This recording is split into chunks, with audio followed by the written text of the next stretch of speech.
میں آپ کو یہ بھی بتا دوں کہ مجدد ہونے کے شرائط میں سے جو مجدد ہونے کے علامات بیان کرتے ہیں، مجدد ہونے کے علامات من جملہ کئی علامتوں کی ایک علامت یہ بھی بیان کی جاتی ہے کہ اس مجدد کے تعلیمی خدمات اور علمی خدمات سے علماء کا اس زمانے کا بڑا طبقہ متاثر رہے، وہ اقرار کرے کہ ہاں ان کے بڑے علمی خدمات ہیں۔ آج روئے زمین پر بڑے بڑے علماء، ہندوستان اور پاکستان کی بات نہیں کر رہا ہوں، آگے نکل جائے عالم عرب، سعودیہ میں چلے جائیں، ملک شام میں چلے جائیں، مصر میں چلے جائیں، یورپ میں چلے جائیں، دنیا کے جس خطے میں آپ جاتے ہیں وہاں پر جا کر دیکھیں علماء کا ایک بڑا طبقہ شیخ الاسلام ڈاکٹر محمد طاہر القادری صاحب کے تعلیمی اور علمی خدمات سے متاثر ہے، وہ مانتا ہے کہ واقعتاً بہت بڑا کام ہوا۔ آج ہم یہاں ہزاروں لاکھوں مسلمان اور بیسیوں علماء کے درمیان رہتے ہیں، اس کا احساس ہم کو کم ہوتا ہے۔ وہ لوگ جو امریکہ میں رہتے ہیں، وہ لوگ جو برطانیہ اور فرانس میں رہتے ہیں، جو سویڈن اور ناروے میں رہتے ہیں، جو آسٹریلیا اور نیوزی لینڈ میں رہتے ہیں، جو جاپان اور چائنا میں رہتے ہیں، ان سے جا کے پوچھو ان کے پاس دین کا کیا مقام تھا، کیا حالت تھی ان کی دین کے پاس۔ شیخ الاسلام نے وہ عمل کر دکھایا کہ عالمی سطح پر ہندوستان اور پاکستان سے لے کر عالم عرب میں لے کر یورپ اور امریکہ میں لے کر ساتوں بر اعظموں کے رہنے والے، چاہے وہ کسی کلچر کا ہو، کسی ماحول کا ہو، کسی علاقے کا رہنے والا ہو، ہر ایک کے لیے شیخ الاسلام نے پریکٹیکلی دین پر عمل کر کے بتا دیا ہے کہ دین بچھڑا ہوا نہیں ہے بلکہ اپ ٹو ڈیٹ ہے، ہر زمانے کے قابل عمل ہے، کیونکہ آقا صلی اللہ علیہ وسلم نے جو ہم کو دین عنایت فرمایا ہے وہ 1400 سال پرانا نہیں ہوا، وہ قیامت تک بھی پرانا نہیں ہونے والا ہے، ہر زمانے کی ہر ضرورت کو پورا کرنے والا دین ہے، ہر زمانے کی ہر ضرورت کو پورا کرنے والا دین ہے۔ سعودیہ کے ایک عالم دین ہے، بڑے عالم دین ہے، نام وام لینا نہیں ہے ان کا، بڑے عالم دین ہے سعودیہ کے، ان کا دورہ ہوا قطر، دوحہ قطر کا، میرے بھائی وہاں پر امام ہیں، سارے اماموں کو نوٹس آ گئی ہے، سارے اماموں کو نوٹس آ گئے، بڑے علامہ آ رہے ہیں، خطاب میں سارے ائمہ اور مؤذنین حاضر رہنا، سو یہ بھی گورنمنٹ کے امام ہیں میرے بھائی وہاں، وہ بھی حاضر ہو گئے۔ اب مولانا خطاب کرتے ہیں، خطاب کے دوران بولتے ہیں کہ یہ ایک بدعت ہے کہ لوگ کیپ پہنتے ہیں، کیپ جو ہوتا ہے نا سامنے سادی ٹوپی ہوتی ہے، سامنے تھوڑا سا دھوپ سے بچنے کے لیے جو کیپ پہنتے ہیں، ہیٹ کہتے ہیں، کیا کہتے ہیں، ہیٹ کہتے ہیں، کیپ کہتے ہیں، وہ پہننا بولے بدعت ہے، حرام ہے، وہ تو کفار سے مشابہت ہے، وہ جو پہنے گا وہ گناہ ہے، وہ پہننا منع ہے۔ یہ خطاب ہو رہا ہے مولاناؤں کا۔ آج کے زمانے میں آپ بتائیں کیا پریکٹیکلی یہ جو دین پیش کر رہا ہے بندہ، یہ مولوی، یہ عمل کے لائق ہے؟ کیا لوگ نوجوان میدان کرکٹ میں اتریں گے، میدان فٹ بال میں اتریں گے، دھوپ میں ویسے ہی کھیل سکتے ہیں؟ کیا وہ انجینئر جو سائٹ پر کام کرتے ہیں ان کی ضرورت نہیں ہے آج؟ لیکن انہوں نے دین پیش، بڑے علامہ ہیں، گورنمنٹ لیول پر آ رہے ہیں، ہزاروں کروڑوں کا ان کے اوپر خرچ کیا جا رہا ہے۔ جب میرے بھائی نے مجھے فون پر بتایا، انٹرنیٹ پر گفتگو ہو رہی تھی، انٹرنیٹ پر بتایا کہ عجیب بات ہے، مولانا آئے بتا رہے تھے کہ وہ سامنے ایسا اگر نکلا ہوا ہو تو وہ ٹوپی پہننا حرام ہے۔ میں بولا انا للہ و انا الیہ راجعون، بھائی کو اسی وقت بولا کہ آپ ذرا minhajbooks.com کھولیے، علامہ شیخ الاسلام کی جو ویب سائٹ ہے minhajbooks.com، اس پر کھولیے آپ المنہاج السوی کتاب، شیخ الاسلام کی حدیث کی کتاب ہے المنہاج السوی، اس میں جائیے چیپٹر کتاب اللباس، کپڑوں کا چیپٹر، اس کے اندر جاتے ہیں، حضرت عبداللہ ابن زبیر رضی اللہ تعالی عنہ، حدیث ہے، حضرت عبداللہ ابن زبیر رضی اللہ تعالی عنہ صحابی رسول، حج کے لیے جب موسم گرما میں کبھی حج کرنا ہوتا تو طواف کے درمیان طواف کرتے وقت وہ ایسی ٹوپی پہنتے تھے جس کو سامنے کی طرف دھوپ سے بچانے کے لیے چھجا ہوا کرتا تھا۔ آپ تصور کر سکتے ہیں کوئی مولوی یہ بات بتا سکتا ہے؟ اور شیخ الاسلام نے یہاں وہاں سے استدلالی انداز میں نہیں آئے ایسا ہوا تو ایسا ہوا تو ڈائریکٹ اٹھا کر حدیث مولویوں کے ہاتھ میں دے دیا۔ جی پریکٹیکلی دین کیسے ہو سکتا ہے آج کے زمانے میں؟ دین پر عمل کیسے کیا جا سکتا ہے؟ یہ بے بہرا علماء جو کتاب اٹھا کر پڑھتے نہیں، انہوں نے تو غارت کر دیا تھا۔ یہ حکومتی علماء جو ہوتے ہیں، یہ پیسوں کے جو علماء ہوتے تھے، ان کو دین تو آتا نہیں تھا، بیڑا غرق کرنا تھا۔ شیخ الاسلام نے وہ جواب دیا ہے اور دین کو اس انداز میں پیش کیا ہے کہ آج کا ہر نوجوان، چاہے وہ کسی پروفیشن سے تعلق رکھتا ہو، جب شیخ الاسلام قادری صاحب سے وابستہ ہوتا ہے وہ اپنے پروفیشن پر رہتے پر دیندار بنتا ہے۔ دو لفظ اتنے بدنام ہو چکے تھے جس کی جگہ جگہ قرآن و حدیث میں تعریف ہے، جہاد اور فتویٰ یہ دو لفظ اتنے بدنام ہو چکے تھے کہ مغربی دنیا اور غیر مسلمان سمجھتے تھے فتویٰ مینس کسی مسلمان کو کافر ڈکلیئر کرنا، اس کا مطلب ہوتا ہے فتویٰ، اور جہاد کا مطلب ہوتا ہے کسی غیر مسلمان جس کو ڈکلیئر کیا گیا غیر مسلم اس کی گردن مار دینا، اس کا مطلب ہے جہاد، یہ معنی سمجھتے تھے۔ شیخ الاسلام نے اس کا ڈیفینیشن دے کر دنیا کو شش در رکھ دیا۔ بڑی تعداد میں، بڑے علماء تو جانتے ہیں لیکن بڑی تعداد میں علماء خود حیرت زدہ رہ گئے۔ آپ بتائیے کیا معنی سمجھتے ہیں جہاد کا؟ جہاد کا کیا معنی سمجھتے ہیں؟ لفظی اعتبار سے اور احادیث کے دلائل کے ساتھ انہوں نے بتایا ہے کہ جہاد کا حقیقی معنی ہے کسی اچھائی کو پانے کے لیے پوری طاقت لگا دینا، اس کا معنی ہے جہاد۔ کسی اچھائی کو پانے کے لیے پوری محنت کر دینا اور پوری طاقت لگا دینا، اس کا معنی ہے جہاد، اس کا معنی ہے جہاد۔ اور یہ خطاب ان کا نیو یارک میں تھا۔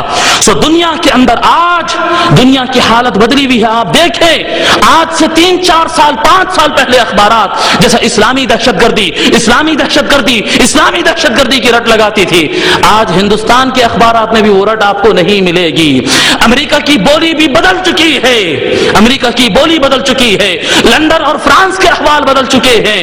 لوگ مان رہے ہیں کہ دہشت گردی کا کوئی مذہب نہیں ہوتا، اس کو اسلام کی طرف منسوب کرنا ہم نے غلط کیا ہے۔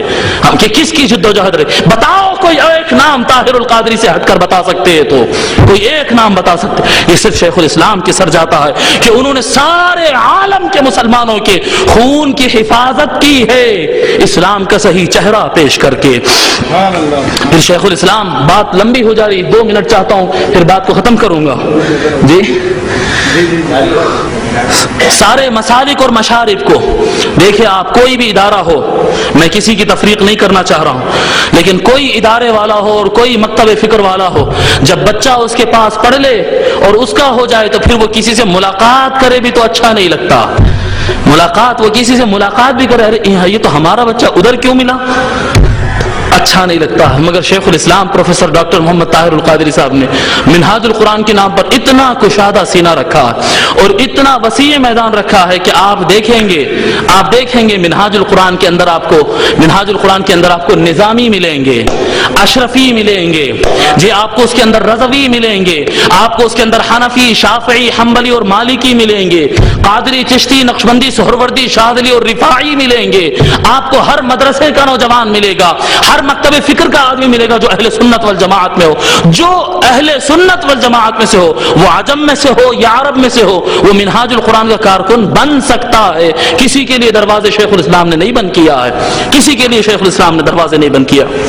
پھر کتابوں کی تالیف، شیخ الاسلام نے جو کتابیں تالیف کی ہے 1000 سے زیادہ مسودے تیار ہو چکے ہیں، جس میں سے 416 کتاب چھپ کر منظر عام پر آ گئے ہیں، اور انشاءاللہ تعالی اس کی تحریک ہندوستان میں چل رہی ہے۔ عن قریب اللہ تبارک و تعالیٰ کی مدد اور نصرت رہی حضور صلی اللہ علیہ وسلم کے صدقے میں، تو سارے کتابیں چھپ کر آپ کے بھی ہاتھوں میں آ جائیں گی۔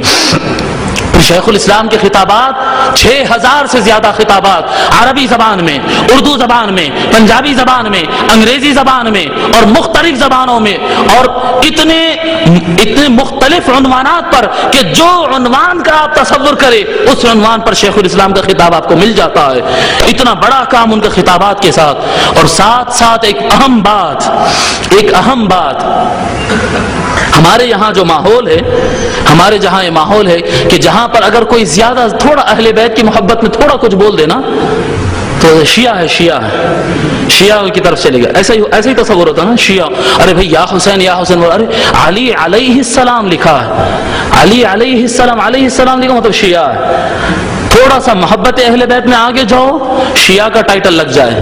تھوڑا نمازوں کی پابندی کر لو، کرتا ورتا پہن لو، دیوبندی ہونے کا الزام لگتا ہے، تبلیغ جماعت کی طرف کا الزام لگتا ہے۔ نہیں بدل گئے، وہ تبلیغ جماعت میں جا رہے ہیں آج کل۔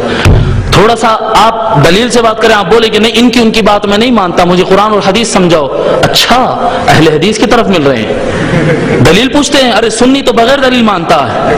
انا للہ و انا الیہ راجعون، خدا کی عزت کی قسم، نماز اور مسجد ہماری ہے، نماز اور مسجد ہماری ہے، اور خدا کی عزت کی قسم قرآن و حدیث ہماری ہے، اور خدا کی عزت کی قسم اہل بیت مصطفیٰ ہمارے ہیں، ہم کیوں چھوڑے کسی اور کے لیے؟ شیخ الاسلام طاہر القادری صاحب کے خطابات میں آپ کو وہ بات ملے گی کہ تاکید نماز ملے گی. ارے حال حال میں جو پروگرام ہوا 1 لاکھ کالجز کے لڑکے اور لڑکیاں موجود ہیں لیاقت باغ کے اندر, اور شیخ الاسلام سب کے ہاتھ کھڑے کروا کر قسم کھلا رہے تھے کہ 1 لاکھ نوجوان قسم کھاؤ کہ آج کے بعد کبھی 5 وقت کی نماز میں 1 نماز بھی ناغا نہیں کریں گے, اور قسم کھاؤ کہ آج کے بعد بالارادہ کبھی 1 منٹ بھی بغیر وضو نہیں رہیں گے. بتاؤ کس تنظیم یہ کام کیا ہے؟ تعلق باللہ قائم کرنے کے لیے, قرآن بیان کرنے کے لیے دلائل کا وہ انبار لگایا ہے شیخ الحدیث نے کہ حدیث کی رٹ لگانے والے, بار بار حدیث کہنے والے آج انگشت بدنداں ہے, ان کو سمجھ نہیں آ رہا ہے کہ اب کیا کہے. طاہر القادری ایک بات کہتا ہے تو 25 حوالے حدیثوں کے پیچھے لگا دیتا ہے. شیخ الاسلام نے وہ کام کیا ہے, اور پھر اہل بیت مصطفیٰ صلی اللہ علیہ وسلم سے محبت, مولا علی سے محبت, فاطمہ سے محبت, حسن و حسین سے محبت. انہوں نے ثابت کیا کہ حسن و حسین علی و فاطمہ کو علیہ السلام لکھنا شیعوں نے بعد میں شروع کیا ہے. امام ذہبی لکھتے ہیں, امام ابن حجر عسقلانی لکھتے ہیں, دیگر ائمہ لکھتے ہیں ائمہ اہل سنت نے شروع کیا تھا اہل بیت مصطفیٰ کو علیہ السلام لکھنا. ارے یا علی کہنا اور علی سے محبت کے دعوے کرنا اور ان کے فنکشنز کرنا, ان کی یاد منانا, یہ اہل سنت والجماعت کا کام تھا. ہم نے یہ ان کے لیے ترک کر دیا, یہ ان کے لیے ترک کر دیا, سڑک پر بیٹھ گئے اور کہہ دیا اپنے آپ کو سنت. شیخ الاسلام نے ان فاصلوں کو مٹا کر بتا دیا کہ نماز بھی ہماری, قرآن و حدیث بھی ہماری, اہل بیت مصطفیٰ بھی ہمارے ہیں, اہل بیت مصطفیٰ بھی ہمارے. اور کوئی بیان کرے پورے دلائل کے ساتھ. شیخ الاسلام کا خطاب آتا ہے, ابھی صدر صاحب بتا رہے تھے شیخ الاسلام کا خطاب, محبت اہل بیت بزبان صحابہ. ہائے ہائے, اب اس میں حدیث بیان نہیں کرنا ہے صحابیوں نے کیا کہا, ہے کسی میں مجال کہ کچھ بول سکے. پھر اس کے آگے بیان ہوتا ہے شان صدیق اکبر اور شان عمر فاروق رضی اللہ عنہما, ان دونوں کی شان شیعوں کی کتابوں میں. ہائے ہائے ہائے, شیخ الاسلام نے جو رد عقائد باطلہ پر کام کیا ہے, زمانہ ان سے سبق سیکھا. اب آنے والے دنوں میں اور علماء کریں گے یہ کام, لیکن زمانے کو انہوں نے سکھایا ہے یہ کام کیسے کیا جاتا ہے. بزرگوں نے کیا تھا لیکن اکثریت زمانے کی بھلا دی تھی. پھر شیخ الاسلام نے تجدید کا کام کیا ہے, تجدید کا کام کیا ہے. پھر تصوف میں تو شیخ الاسلام نے اتنا کہا ہے, اتنے دلائل دیے ہیں کہ مخالفین کی تو بولتی بند ہی ہو گئی ہے. اب ایک کام کر سکتے ہیں کہ جو قادری صاحب کو نہیں سنا اس کے اوپر محنت کرو, جو قادری صاحب کو سن لیا پھر بیکار ہے اس کو سمجھانا, بیکار ہے اس کو سمجھانا. تصوف پر شیخ الاسلام نے یہ اتنا بتایا ہے کہ انتہا یہ کر دی ہے, بالتحقیق بتا رہا ہوں, تحقیق اور دلائل کے ساتھ. شیخ الاسلام جو تصوف کو نہیں ماننے والا طبقہ کس امام کو مانتا ہے؟ علامہ ابن تیمیہ کو مانتا ہے. شیخ الاسلام نے ثابت کیا ہے کہ علامہ ابن تیمیہ خود تصوف کو ماننے والے تھے, طریقت پر عمل کرتے تھے, قادریہ سلسلے میں پیرانے پیر کے مرید تھے. ہائے ہائے ہائے, اس کے بعد تو بولتی بند میں بتا رہا ہوں. جو آدمی آج کے زمانے میں گارنٹی کے طور پر جو شیخ الاسلام کو سنتا ہے اس کو عقیدہ اہل سنت سے کوئی نہیں ہٹا سکتا ہے. جو نہیں سنتا ہے پھر اس کی گارنٹی نہیں کہ وہ رہ بھی سکتا ہے اور جا بھی سکتا ہے. اور آخری بات بتاؤں کہ شیخ الاسلام کا جو بڑا کارنامہ ہے, میں یقین سے بتا رہا ہوں کہ روئے زمین پر منہاج القرآن کے کارکن جتنا درود شریف پڑھتے, روئے زمین پر کوئی طبقہ اتنا درود شریف نہیں پڑھتا. یقین سے بتا رہا ہوں, میں آپ کو یقین سے بتا رہا ہوں. باضابطہ گوشے درود قائم کیے, 24 گھنٹے درود شریف ہوگا, 24 گھنٹے درود شریف ہوگا. ہر کارکن درود شریف پڑھتا ہوگا. کروڑوں کی تعداد میں درود شریف کی کاؤنٹنگ ہوتی, کروڑوں کی تعداد میں.